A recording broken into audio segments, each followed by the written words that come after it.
네, 이제 26장에 들어왔습니다.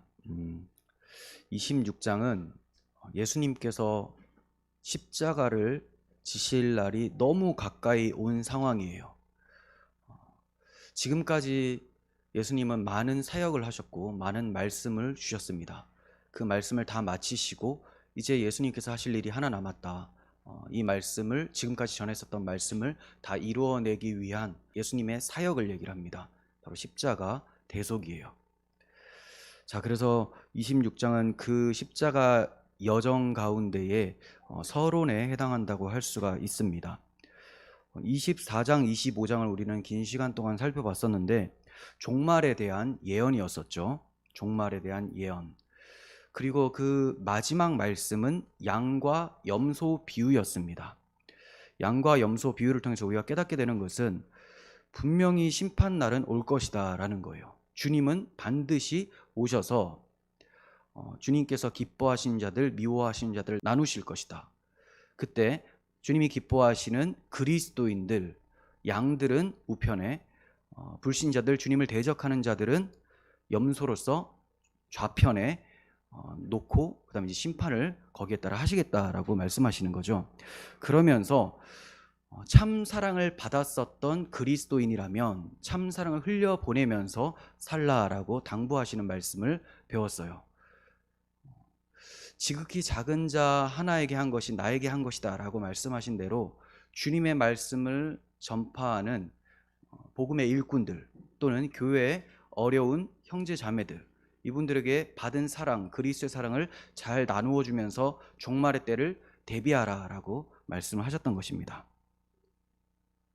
자, 그리고 이제 26장 1절로 연결이 되어지는데요. 예수께서 이 말씀을 다 마치시고 제자들에게 이르시되라고 하죠. 자, 이 말씀은 앞에 말씀드렸었던 24, 25장의 말씀이에요. 마태복음에는 5번의 강화가 나옵니다. 주님의 설교가 나오는데 이 강화를 마칠 때마다 말씀을 마치시고라는 후렴구가 붙게 됩니다. 그 중에서 이제 5번째로 마지막 마치심이 여기에 나오고 있는 거예요. 자, 그런데 여기서 끝났다면, 주님의 말씀으로만 끝났다면 주님은 그냥 좋은 교훈을 전해주시는 선생님, 이 정도로 그치게 되는 겁니다. 그리고 성경은 교훈서가 되는 거예요. 윤리 도덕책, 이 정도밖에 되지 않는 거예요. 근데 주님께서 여기서 그치지 않으십니다. 주님께서 이 교훈, 윤리 도덕 이런 것들을 우리에게 맡기신 것이 아니라 너희들이 안 되기 때문에 너희들이 못했었던 그 죄악들, 이걸 다 가지고 십자가에서 내가 청산을 하겠다, 대속을 하겠다라는 거예요. 그리고 자신을 믿는 자들에게 자신의 영을 부어주심으로 윤리 도덕 하나님의 기준에 맞는 그러한 삶을 살아가도록 이끌어내시겠다, 이것이 남아있다는 거죠. 그래서 십자가를 지신다라는 말씀이 이어서 나오는 것입니다. 2절 보시면 너희가 아는 바와 같이 이틀이 지나면 유월절이라 인자가 십자가에 못 박히기 위하여 팔리리라 하시더라 라고 해요. 너희가 아는 바와 같이, 자, 너희는 제자들이죠. 이 제자들은 유대인이기 때문에 유대인의 명절이 있어요. 3대 절기, 유월절, 오순절, 초막절 이렇게 있습니다. 유월절, 오순절, 초막절. 이 절기에는 모든 유대인들이 예루살렘으로 이제 모이게 되어지는 거예요. 그러니까 너희가 알다시피 이제 명절이 있을 것인데 그 명절은 유월절이에요. 명절이 있을 것인데 그 명절에 내가, 인자가 십자가에 못 박힐 것인데 그러기 위해서는 사람들의 손에 잡혀서 팔리게 될 것이다, 이렇게 말씀하시는 거예요. 그러면 이제 하나씩 살펴볼 텐데 예수님이 말씀하시는 요일이 무슨 요일인가? 자, 일반적인 해석으로 제가 먼저 말씀을 드릴게요. 일반적으로는 오늘 본문은 화요일 저녁입니다. 화요일 저녁. 우리식으로 하면 이제 화요일 저녁, 그리고 이 시점에 조금만 지나잖아요. 해가 지잖아요. 수요일이 돼버려요. 화요일 저녁에서 화요일 밤이 돼버리면 유대인들한테는 수요일이 되는 겁니다. 그렇게 해서 이틀이 지나면 금요일이 되는데 이제 이 금요일은 성금요일이라고 하잖아요. 유월절인 거예요. 그래서 예수님께서 십자가에서 못 박히신 날, 네, 그렇게 됩니다. 또 다르게 해석을 하시는 분들이 있어요. 이 오늘 본문의 요일은 일요일 저녁이다, 주일 저녁이다, 이렇게 이제 주장하시는 분들의 해석도 상당히 타당성이 있습니다. 그런데 이제 제가 이걸 또 너무 길게 설명하고, 제가 볼 땐 그렇게 중요하지 않은 것 같은데 길게 설명하면 여러분들 헷갈리시니까 일단은 일반적인 견해로서 좀 화요일 저녁이다 이렇게 하시면 좋을 것 같아요. 혹시나 이것이 확실해지고 또 확실해질지는 모르겠지만 다 논란이 있어요. 더 정확하게 되어지면 여러분들에게 또 말씀을 드릴게요. 일단은 화요일 저녁에 이런 말씀을 주시는데, 이틀이 지나면 6월절인데 내가 십자가에 매달리기 위해서는 먼저 팔려지게 될 것이다, 이렇게 말씀하세요. 그러면 여러분 6월절이 무엇인지를 알아야 되겠죠. 여러분들 대부분이 6월절을 잘 아실 거예요. 하지만 모르시는 분들도 있을 수가 있기 때문에 잠깐만 말씀을 드리겠습니다. 혹시 6월절에 대해서 좀 공부를 많이 해보겠다라고 하시면 출애굽기 12장을 보시고, 또 레위기 23장 5절에서 8절을 참고해서 보시고, 민수기 28장 16절에서 25절을 참고해서 보시면 6월절이 이런 거구나 라고 좀 알게 되십니다. 6월절은 구약 시대 이스라엘 백성들이 430년 동안 애굽의 노예 생활을 해요. 그때 바로라고 하는 애굽의 왕에게 종살이를 하는 배경이 있는데, 그때 종살이를 하다가 BC 1445년에 애굽에서 나오게 됩니다. 그 날을 6월절이라고 해요. 출애굽 날을 6월절이라고 합니다. 갑자기 이 6월절, 출애굽이 이른 것이 아니라 하나님께서 이미 아브라함과 이삭과 야곱에게 약속을 해주셨어요. 4대 만에 너희가 고국으로 팔레스타인 땅으로 돌아오게 할 것이다. 자, 그러니까 이때는 갑자기 일어나는 것이 아니라 하나님의 약속대로 정하신 때가 되어서 출애굽하게 되는 것이고, 그 날이 6월절이었다는 거예요. 출애굽 당시 애굽에는 10가지 재앙이 일어나는데요, 마지막 10번째 재앙이 장자의 죽음이었습니다. 애굽 땅에 있는 모든 장자들을 하나님께서 다 죽이시겠다라는 거예요. 장자들이 죽는다라는 것은, 장자는 그 가족들을 대표하는 의미를 가지고 있기 때문에 장자를 죽이신다는 것은 애굽 땅에서 하나님 앞에서 살 자는 아무도 없다라는 것을 선포해 주신 겁니다. 공의로운 하나님 앞에서 살 자는 없는 것이다. 애굽 사람들만 죽이겠다가 아니에요. 애굽 사람이든 이스라엘 사람이든 하나님 앞에서 살 자가 없기 때문에 장자들은 다 죽는다. 그러면서 하나님께서 유일하게 살 수 있는 방도를 제시해 주신 것이 흠없는 어린 양을 잡아서 그 피를 집의 문 인방과 문 설주에 잘 바르라는 거예요. 그리고 문을 닫고 그 집 문 안에 들어가 있으면 죽음의 사자가 넘어갈 것이다, 유월할 것이다.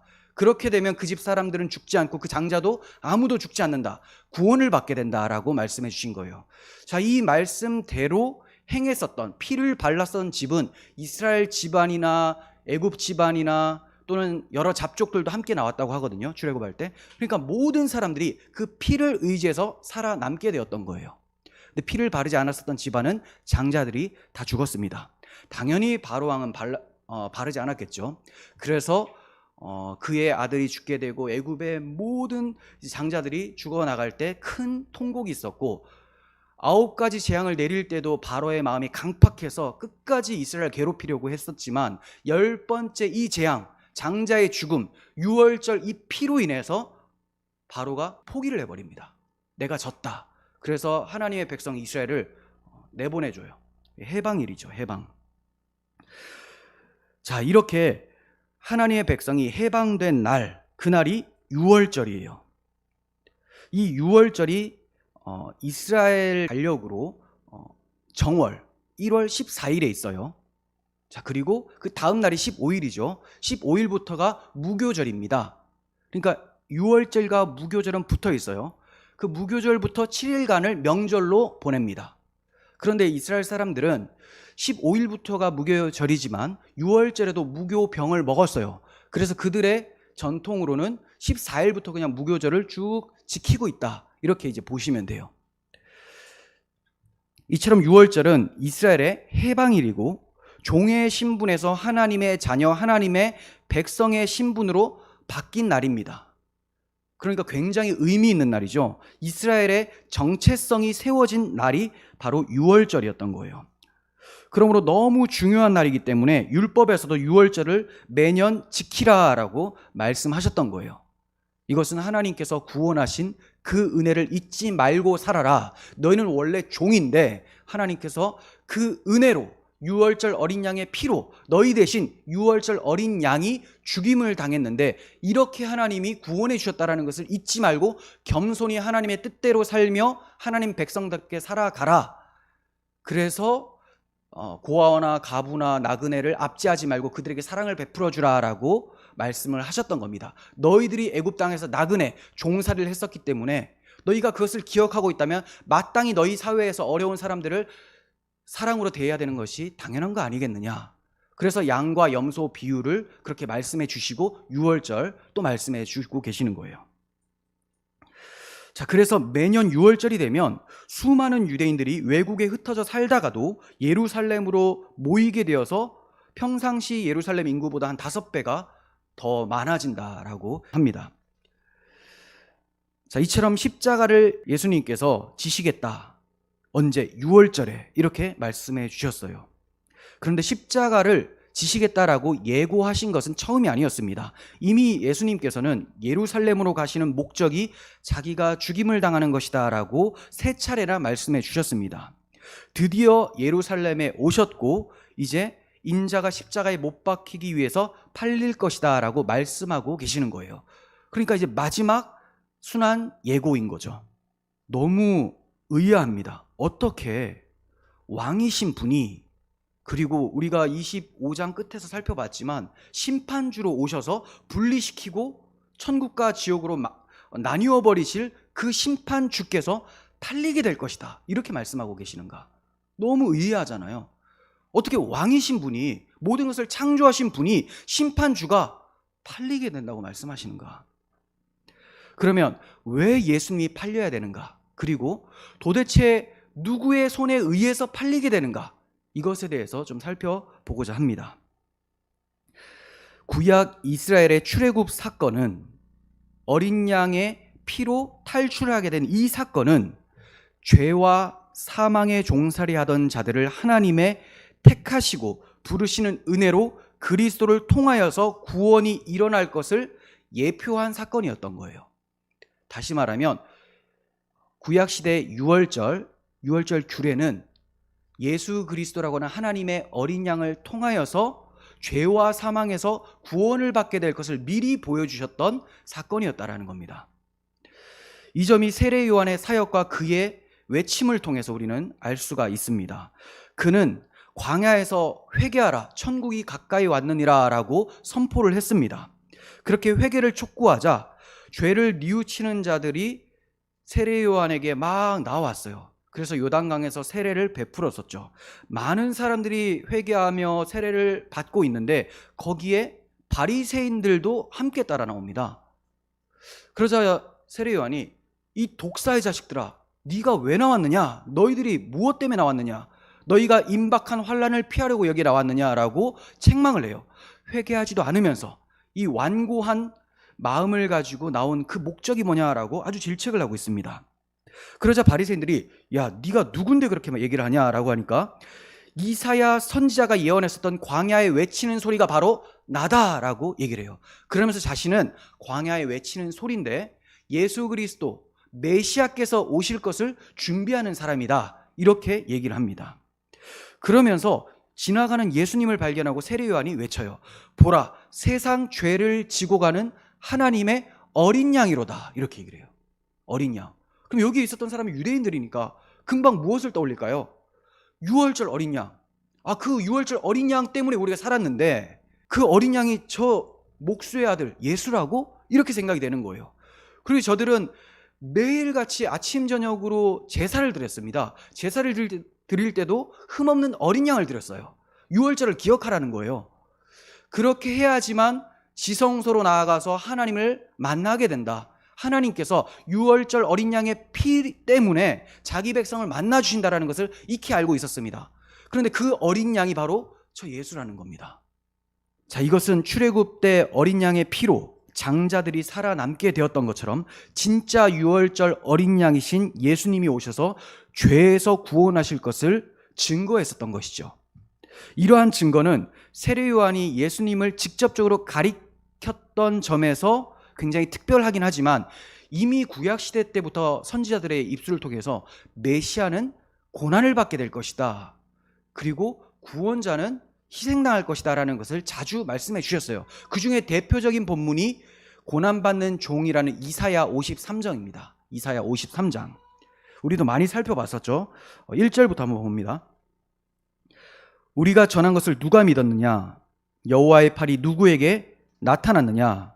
지금부터 설명할 그 내용은 아무도 못 믿었고 앞으로도 믿지 못할 것이다, 이렇게 얘기를 하고 있는 거예요. 사람의 생각으로는 야, 이게 가능한가? 이렇게 생각할 거라는 거죠. 그는 주 앞에서 자라나기를 연한 순 같고 마른 땅에서 나온 뿌리 같아서, 연한 순 한번 생각해 보십시오. 그리고 마른 땅에서 나온 뿌리니까 얼마나 볼품 없겠습니까?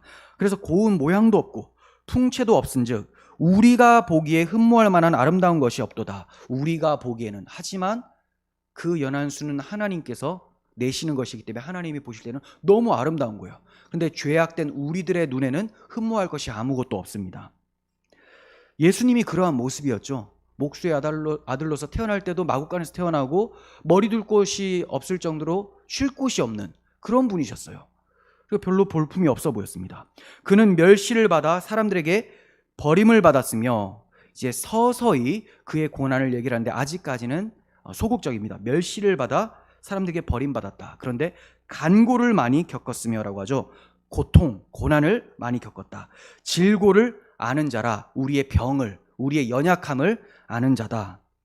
마치 사람들이 그에게서 얼굴을 가리는 것 같이 멸시를 당하였고 우리도 그를 귀히 여기지 아니하였도다. 그는 실로 우리의 질고를 지고 우리의 슬픔을 당하였거늘 우리는 생각하기를 그는 징벌을 받아 하나님께 맞으며 고난을 당한다 하였노라. 여기서 우리는 이스라엘 백성들, 말하는 사람은 이사야 선지자죠. 신약으로 말하면 사도들 다 도망가잖아요. 다 예수님을 부인합니다.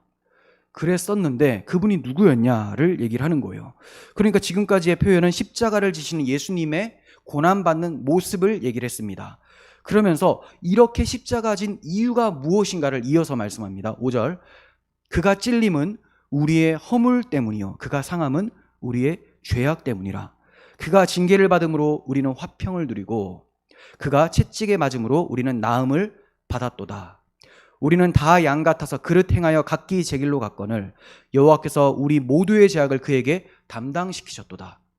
여러분, 우리가 살다 보면 사람들에게 피해 주는 경우가 좀 있죠. 그런데 조그만 피해를 줘도 너무 미안하고 죄송해서 몸둘 바를 알 수가 없는데, 지금 예수님은 우리의 죄 때문에, 우리의 허물 때문에 찔리고 상했다라고 얘기를 해요. 그런데 우리가 주님에 대해서는 별로 생각하지 않고 살고 있죠. 이게 문제라는 거예요. 주님이 가상인물처럼 대하는 모습이 아닌가, 이렇게 생각이 됩니다. 자, 이렇게 5절에서 6절은 십자가의 내용입니다. 주님이 왜 십자가를 지셔야 되냐? 우리의 허물 때문이고 우리의 죄악 때문이고 우리가 주님 때문에 평화를 누리고 나음을 받게 해주시기 위해서 십자가를 지셨다라고 말씀합니다. 왜냐하면 하나님이신 목자께서 우리에게 오라고 하면 우리는 다 양 같아서 그릇 행하여 각기 제 길로 갔었거든요. 내가 옳다 하는 방향대로, 각기 사람이 자기의 소견에 옳은 대로 행했다. 사사기의 모습대로 인류 전체가 다 자기가 옳은 대로 판단하면서 살아갔습니다. 하나님이 그거 죄다라고 했는데, 아니 내가 볼 땐 죄가 아닌데요, 이게 선이야, 그렇게 하면서 정치를 이끌어가고 법까지 만들려고 하는 그런 모습이 지금까지 이어지고 있잖아요. 다 각기 제 길로 갔는데 이러한 죄악을 담당하기 위해서 예수님이 십자가를 지셨다라고 말씀하고 있는 거예요. 그렇게 돼서 우리가 하나님과 화평케 됩니다. 이사야 선지자는 계속해서 메시아의 십자가 모습을 예언하며 이 일을 누가 주관했는지를 말씀해 주고 있어요. 우리가 볼 때는 사람들의 손에 넘겨져서 팔리게 된다라고 생각을 하는데 정말로 주관자가 누구냐? 자, 이 점도 말씀하고 있습니다. 이사야 53장 7절부터. 그가 곤욕을 당하여 괴로울 때에도 그의 입을 열지 아니하였으며. 자, 왜 입을 열지 않으시냐?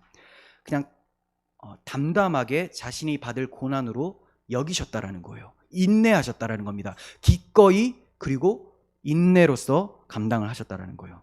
마치 도수장으로 끌려가는 어린 양과 털 깎는 자 앞에서 잠잠한 양같이 그의 입을 열지 아니하였도다.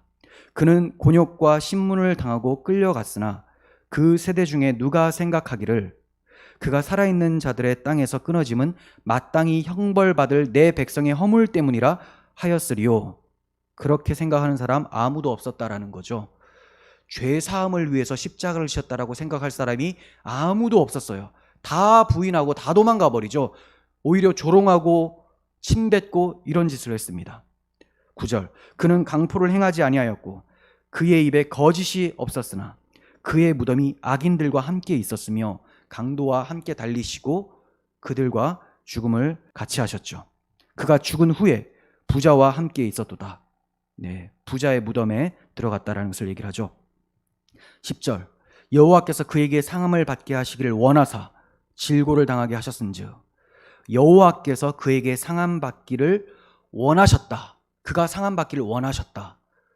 그러니까 사람들은 내가 저 예수를 죽여야 되겠다, 우리 계획을 세워보자 라고 했지만 그 전에 하나님의 계획이 앞서 있었다라는 거예요. 그 악인들의 생각까지도 하나님의 구원 계획 가운데 동참이 되어서 하나님이 그 악을 내버려 두심으로 하나님의 구원 계획을 성취해 가셨다라는 것을 알 수가 있는 것이죠. 그의 영혼을 속건 제물로 드리기에 이르면 그가 씨를 보게 되며 그의 날은 길 것이요 그의 손으로 여호와께서 기뻐하신 뜻을 성취하리로다.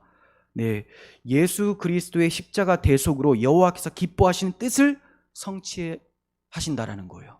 그분이 이루신다. 그 기뻐하신 뜻이 무엇이냐?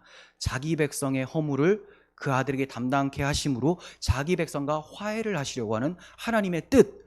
그러니까 우리 입장에서는 너무나 큰 복음인 거죠. 기쁜 소식.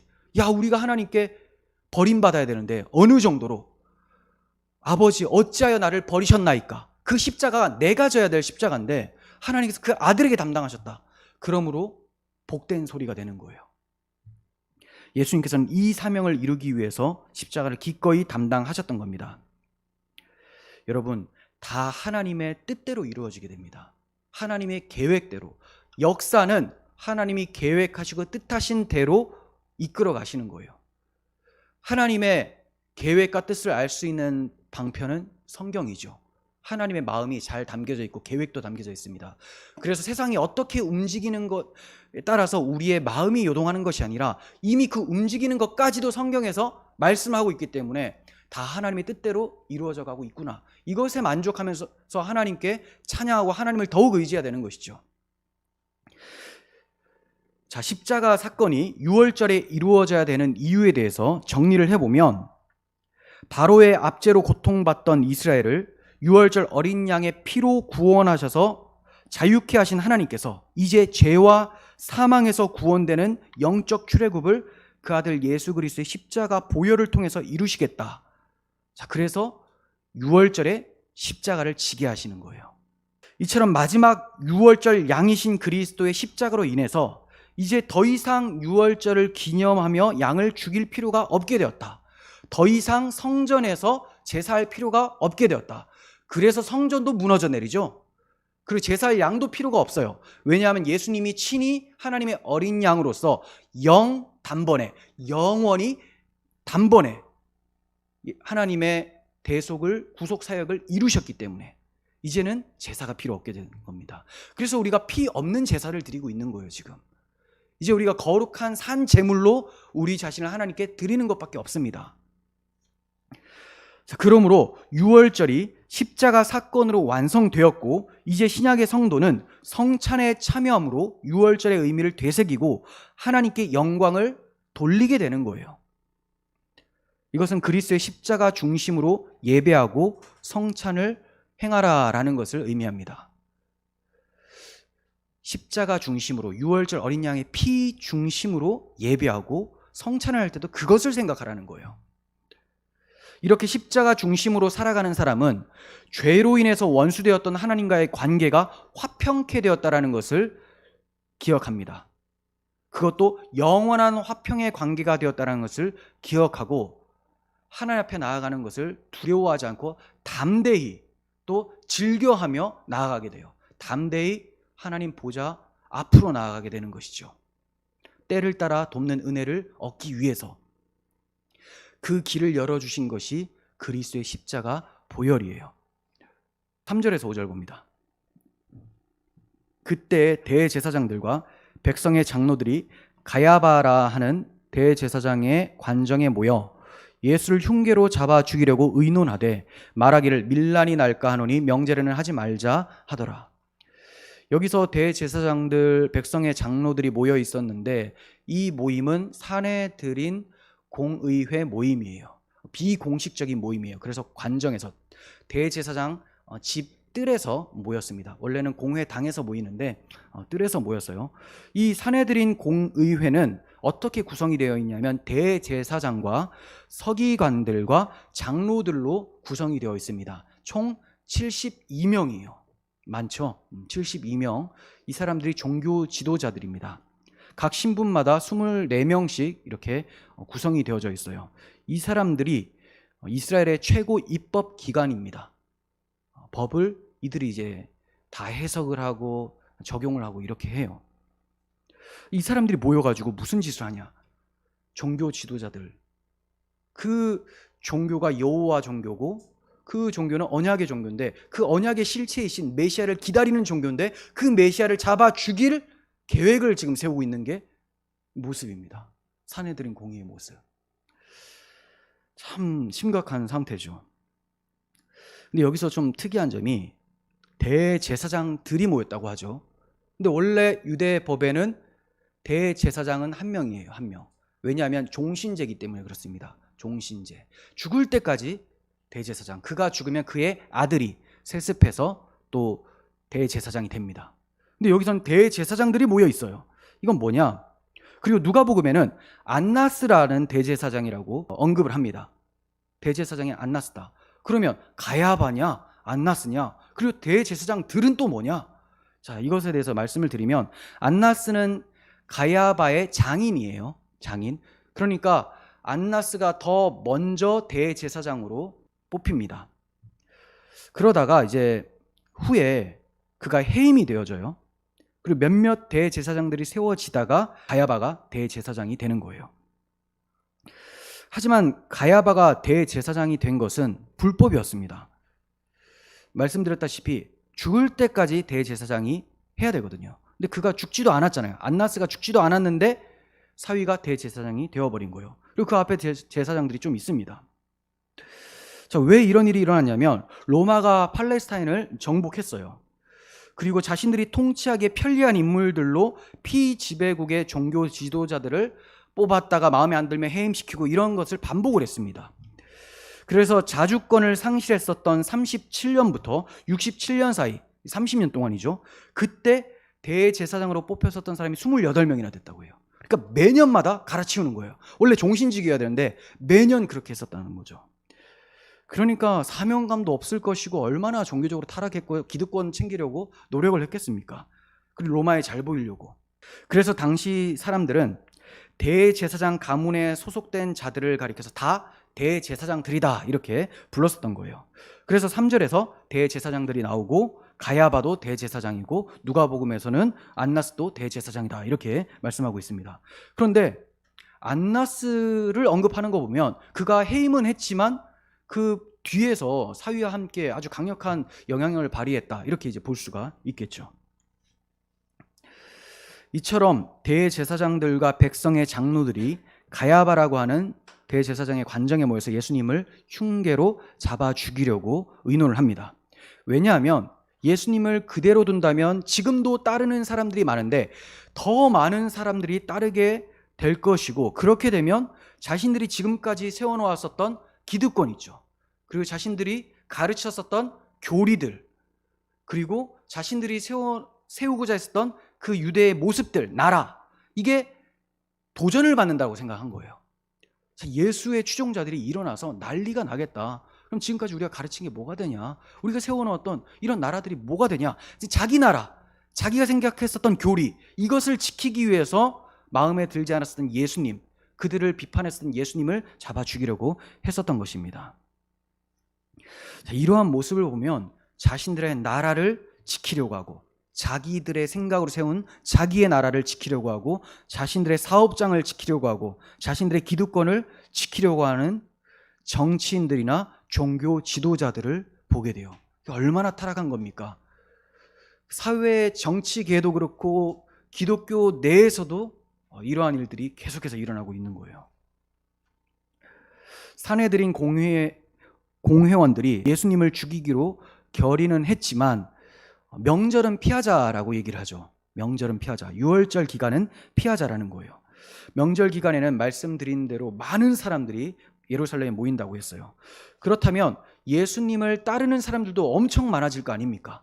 그리고 이미 예수님이 갈릴리 지역에서 사역을 많이 하셨기 때문에 그 갈릴리 사람들이 예수님을 많이 따랐었는데 그 사람들이 여기 다 오면 밀란이 일어날 가능성이 너무나 크다. 그러니까 저들이 다 돌아간 시점, 명절 7일이 다 끝난 시점, 그때 예수를 잡아 죽이자. 이렇게 이제 모의를 하고 있었던 거예요. 얼마나 치밀합니까? 얼마나 악하고 치밀합니까? 그러나 예수님은 분명 6월절에 십자가에 못 박혀야 된다라고 말씀하고 계시죠. 그러면 누구의 계획대로 될까요? 예수님의 계획대로 되는 거예요. 저 많은 사람들이 함께 모여서 우리 이렇게 하자. 예수님을 명절에는 예수를 죽이지 말자 했지만 예수님은 아니야, 난 6월절에 죽을 거야. 예수님의 결정대로 되는 겁니다. 예수님의 말씀대로 되는 것이고 하나님의 계획대로 되는 것이 역사예요. 그게 바로 구원입니다. 저 악인들은 6월절을 피해서 예수님을 죽이려고 했지만 자기들의 계획대로 되지 않았어요. 그 이유가 뭐냐? 갑자기 자신들이 생각지 못한 돌발 상황이 일어납니다. 그 돌발 상황의 주역이 누구냐? 바로 가룟 유다예요. 예수님의 제자가 갑자기 예수님을 배신하고 은30에 예수님을 팔아넘기는 거죠. 그래서 갑자기 신속하게 진행이 되어지는 겁니다. 그래서 밤에 우리가 저 예수를 잡자 하면서 검과 몽치를 들고 도둑놈 때려잡듯이 이렇게 온 거예요. 자, 그들은 계획한 것이 명절을 끝내고 잡자였지만 하나님의 계획은 아니다. 약속대로 6월절 어린 양으로 내 아들을 잡겠다라는 것이었습니다. 그러므로 예수님이 6월절에 십자가에 못 박히는 것은 악인들의 결정에 의해서가 아니라 예수님의 결정에 의해서 일어나는 것입니다. 요한복음 10장 17절에는 예수님의 목숨을 자기의 능력으로 빼앗아 갈 사람은 아무도 없다라고 말씀하고 있어요. 내가 내 목숨을 버리는 것은, 자, 예수님이 빼앗기는 것이 아니라 예수님이 자신의 목숨을 버리는 것은 내가 그것을 다시 얻기 위함이니 이로 말미암아 아버지께서 나를 사랑하시느니라. 예수님은 다 목적이 있어서 스스로 목숨을 내어 주시는 것입니다.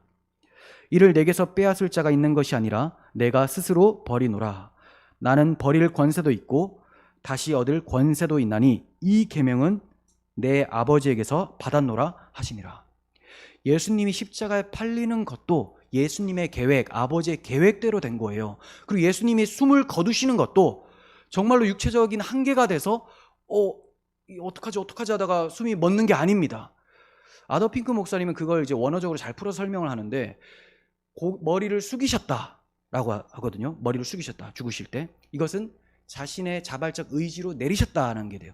보통은 하면 떨어지잖아요. 그게 아니라 자기가 내리셨다는 거예요. 이제 이쯤 됐으면 내가 목숨을 거두고 구원을 이루겠다라는 것을 강조하는 겁니다.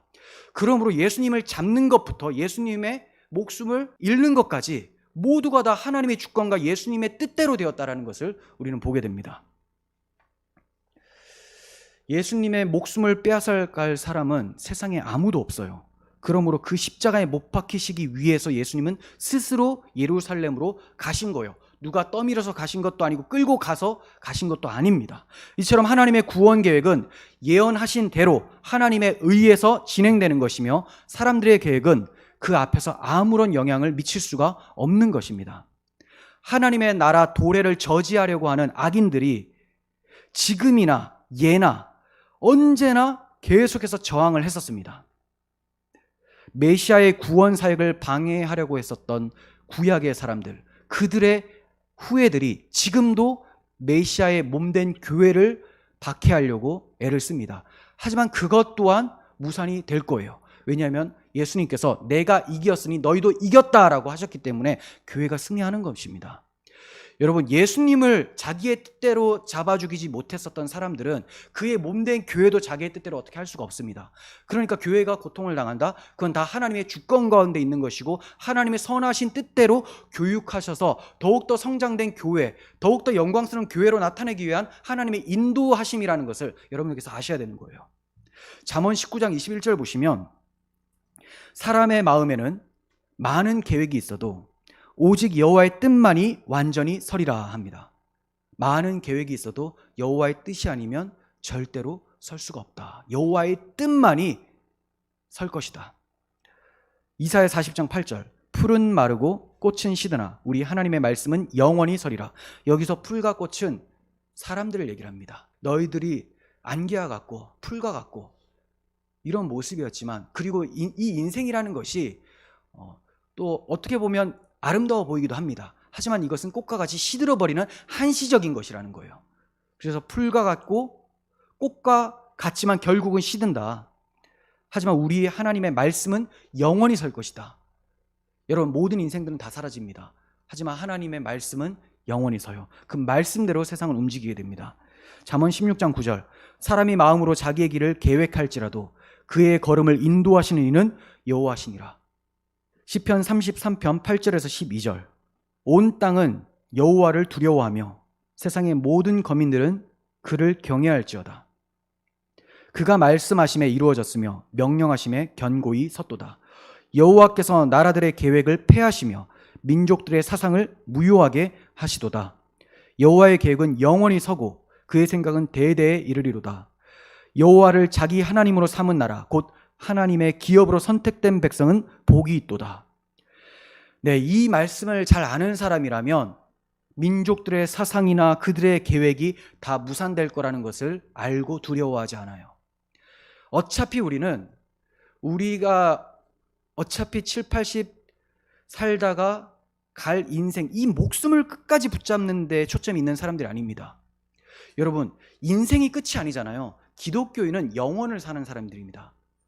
그래서 여기에서 우리가 고난을 받는다고 해서 우리 인생이 고난받는 게 아니에요. 우리 인생은 영원까지 이어지게 되는 거예요. 그래서 한시적으로 하나님께서 무엇을 교육하시기 위해서 고난이 찾아올 수가 있는 것이죠. 그리고 예수께서 우리의 이 질병과 간고들 다 가져가신 것은 어디에서 우리가 느낄 수가 있느냐? 영원한 하나님 나라에서 그것을 다 누리게 되는 거예요. 주님이 다 가져가셨다는데 나는 왜 이렇게 힘들까요? 이것을 체휼하는 겁니다. 이제 자기 십자가를 지고 그것을 경험해 나가는 거예요. 그래서 그리스도의 영이 우리 가운데 있음을 순종을 통해서 나타내는 사람들이 바로 기독교인들이라는 거죠. 이러한 가운데서 일어나는 모든 고난들, 박해들 두려워하지 않습니다. 왜냐하면 더 나은 것이 예비되어 있고, 그리고 이 박해나 여러 환경들, 기독교인들을 멸시하고 이러한 모습들도 다 하나님의 계획 가운데서 허용되는 것이고, 결국은 그들의 뜻대로 이루어지는 것이 아니라 하나님께서 그들의 계획을 다 폐하시고 그들의 사상을 멸하실 것이기 때문에 우리는 하나님 안에서 안정감을 누릴 수가 있는 것입니다. 그래서 온 땅은 여호와를 두려워해야 돼요. 온 땅은 그를 경외해야 됩니다. 이렇게 그분을 두려워하고 경외하는 자들이 그리스도인들입니다. 그리고 이 사람들이 복받은 사람들이다. 여호와를 자기의 기업으로 삼은 자, 여호와께 택하심을 받은 이 사람들은 복받은 사람들이다 라고 말씀하고 있습니다. 우리의 구원은 하나님의 약속대로 이루어질 것입니다. 하나님의 주권대로 이루어질 거예요. 그러면 우리가 신뢰하며 구원을 확신할 수 있는 거예요. 다른 종교에서 자신의 구원을 확신하지 못해요. 그리고 같은 성경을 가지고 있는 가톨릭이라 할지라도 구원의 확신교리가 없습니다. 그들은 자신의 행위로 구원을 이루어야 되니까.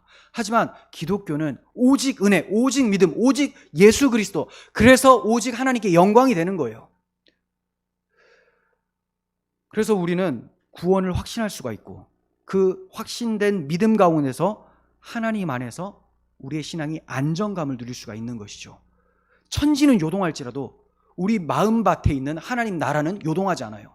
진동치 않는 나라가 내 마음에 있고, 이 세상을 흔들어서 이 세상을 멸절시킬 때에 우리는 내 마음 가운데 있는 이 진동치 않는 나라가 세상 가운데 하나님이 새하늘과 새 땅으로 다시 이루어낼 것을 알고 그 땅으로 들어가게 되는 것입니다. 이 마음에 있는 진동치 않는 그 나라가 우리가 갈 그 나라라는 거예요. 이걸 잘 붙드셔야 돼요. 믿음으로 붙드셔야 됩니다. 하나님의 계획대로 된다. 예수님의 뜻대로 된다. 예수님의 그 십자가 구원을 아무도 바꾸어낼 수 없었듯이 우리의 구원 또한, 우리의 인생 또한 다 하나님이 디자인하신 대로 이끌어 갈 것이다. 그렇다고 여러분들께서 내 멋대로 살아도 어차피 하나님께서 이끌고 가시겠지, 이렇게 생각해서는 안 돼요. 아니, 그렇게 생각할 수가 없습니다. 하나님을 두려워하고 경외하는 사람들이 어떻게 그렇게 생각하겠습니까? 내가 이 모양 이 꼴 된 거 하나님의 뜻이겠지? 그런 거 말하라고 주신 교리가 아닙니다. 하나님의 주권교리는 모든 것을 충성되게 해도 결국은 하나님의 은혜였구나라는 것을 알라는 것이고, 내가 정말 극심한 환경 가운데서도 나의 신앙을 잃지 말라고 주신 하나님의 주권을 얘기를 하는 거예요. 근데 우리가 얼마나 악하냐면, 이런 귀한 교리나 하나님의 주권 교리를 얘기를 해도 자기 죄 짓는 거를 합리화시키기 위해서 갖다 쓴다는 거죠. 날 미워해서 이렇게 하는 거 아닙니까? 내가 이렇게 나쁜 짓을 해도 결국 하나님의 뜻이라면 또 되돌리시겠네요. 내가 지금 사업을 하는데 무슨 사기치어서 돈 벌려고 작정하고 있지만 하나님이 막으시려면 막아주시겠죠. 하나님을 시험하는 것이고 하나님을 멸시하는 것이고 그 은혜를 모독하는 거라는 거죠. 이거는 정말 이렇게 가면 회개할 마음도 들지가 않아요. 하나님께서 회개의 영을 주시겠습니까? 그렇게 악한데. 제가 원래 이거에 대해서는 별로 생각을 안 하고 있었는데 우리 조별 모임 리더들하고 이제 같이 얘기를 하다가, 야, 이렇게도 생각할 수가 있겠다라는 것을 듣고 깜짝 놀랐어요. 아, 그렇구나. 나는 그걸 염려한 게 아니었거든요. 아, 하나님께서 우리의 삶을 이렇게 완벽하게 인도해 가시며 악을 멸절하시고 결국은 하나님의 영광을 나타내실 것이다. 여기에 초점 두고 있는데 우리의 죄성은 이런 것까지 탁 잡아가지고 자기 죄와 딱 맞물려서 합리화시키는데 아주 탁월하다라는 거예요. 그래서 제가 원고에도 없고 이걸 굳이 뭘 얘기하나 하다가도 어차피 여러분들이 또 모임 가운데 할 것 같은데 잠깐 이렇게 얘기를 해놓으면 리더님들의 어떤 주장에도 좀 더 설득력이 실릴 것이고 말씀드린 겁니다. 항상 우리가 경계해야 되는 것은 우리의 죄악된 마음이에요. 죄악된 마음. 이 지금 내가 생각하고 있는 이 마음이 누구로부터 기인했는지 한번 잘 살펴보셔야 돼요. 하나님의 속성이나 하나님의 영광스러운 교리들을 죄와 연결시키려고 하는 것들은 마귀의 장난이라는 것을 기억하시고 이겨내셔야 됩니다. 여러분, 우리의 구원은 하나님의 주권 가운데 있다고 말씀드렸어요. 하나님의 계획대로 된다고 말씀드렸습니다. 그러므로 우리의 소망은 하나님께 있어요. 우리 자신에게도 없고 세상의 어떤 규칙이나 세상의 법이나 제도 이런 것에 소망이 있는 것도 아닙니다. 오직 하나님께만. 베드로전서 1장 18절 보시면 너희가 알거니와 너희 조상이 물려준 헛된 행실에서 대속함을 받은 것은, 한마디로 너희 조상들도 죄인이었고 너희도 지금 죄인이지 않냐? 너희가 이 지옥 가야 될 이 죄에서 대속함을 받은 것은 은으로 했겠냐 금으로 했겠냐 이거예요. 돈 많이 준다고 해서 죄가 용서받겠냐? 아니다. 오직 흠없고 점없는 어린 양 같은 그리스도의 보배로운 피로 된 것이다.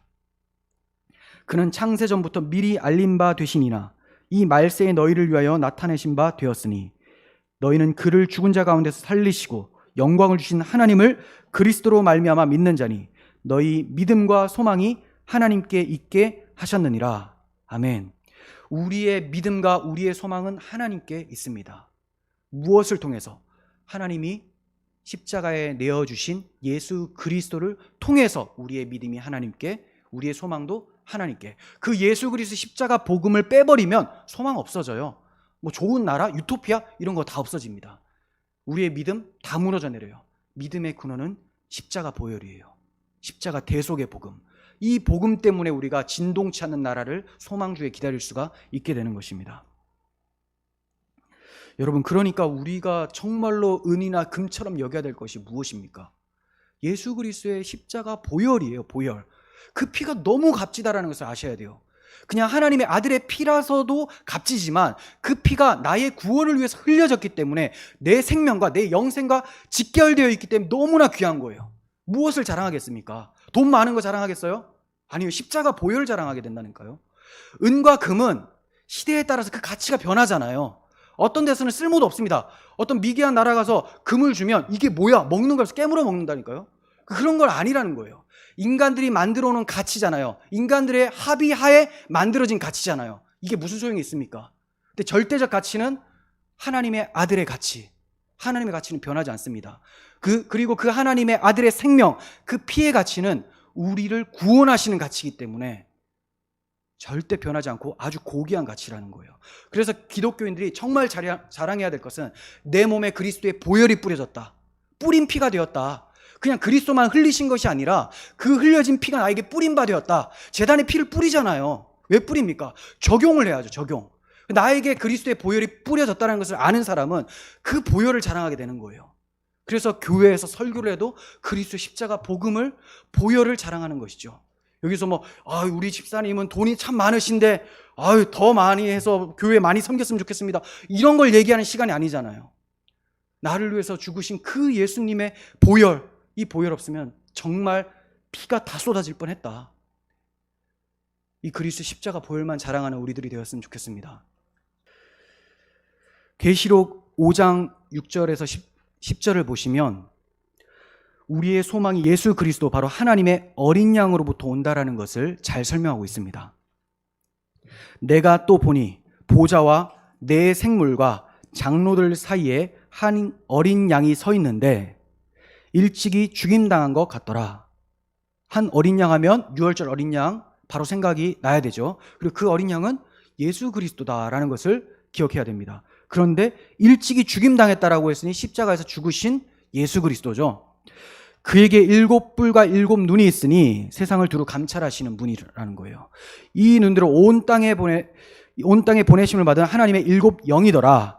그 어린 양이 나와서 보좌에 앉으신 이의 오른손에서 두루마리를 취하시니라. 이 두루마리를 취하심에 네 생물과 24장로들이 그 어린 양 앞에 엎드려 각각 검은고와 향이 가득한 금 대접을 가졌으니 이 향은 성도의 기도들이라. 그들이 새 노래를 불러 이르되 두루마리를 가지시고 그 임봉을 떼기에 합당하시도다. 일찍이 죽임당하사 각 족속과 방언과 백성과 나라 가운데서 사람들을 피로 사서 하나님께 드리시고 그들로 우리 하나님 앞에서 나라와 제사장들을 삼으셨으니 그들이 땅에서 왕 노릇 하리로다 하더라.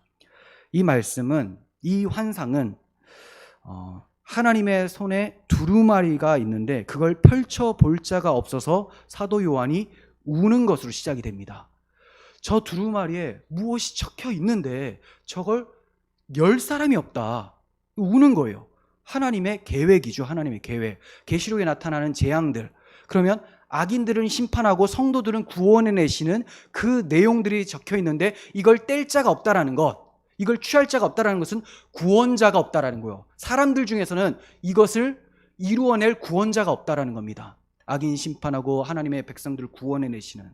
그래서 울고 있었는데 어린 양, 죽임당한 어린 양, 유다지파 다윗의 사자가 그것을 취하여 뗀다라고 말씀하고 있는 거예요. 그러니까 이 어린 양, 유다지파 다윗의 사자는 바로 예수 그리스도죠. 왕 같은 분, 사자는 왕이죠. 왕과 같은 분이 흠없는 어린 양으로 오셔서 십자가에서 죽으시는, 연약한 모습으로 죽으시는 것으로 이 구원이 성취된다라는 것을 말씀하고 있습니다. 그걸 뗄 자를 이제 보게 된 겁니다. 그러자 새 노래를 부르게 되죠. 9절 보시면 새 노래를 불러요. 그 내용이 뭐냐? 두루마리를 가지시고 그 임봉을 떼기에 합당하신 어린 양을 찬양하게 되는 겁니다. 이런 노래는 세상에 없는 노래예요. 다 세상 사람들은 자기를 찬양하고 세상을 찬양하지만 이제 하나님을 찬양하고 하나님이 보내주신 예수 그리스도를 찬양하는 그 노래를 부르게 된다는 겁니다. 일찍이 죽임당하사 각 족속과 방언과 백성, 나라 가운데서 사람들을 피로 사서 하나님께 드리신 그 일을 찬양하게 되고, 이제 그렇게 찬양하는 사람들은 어떤 사람들이 되었냐? 나라와 제사장들로 우리를 삼아 주셨다. 그래서 땅에서 왕노릇하게 된다라고 말씀합니다. 여러분, 우리가 노래해야 될 것은 바로 어린 양의 피가 우리에게 베푸르신 은혜입니다. 우리를 하나님께 드렸어요. 하나님의 것이 되게 했습니다.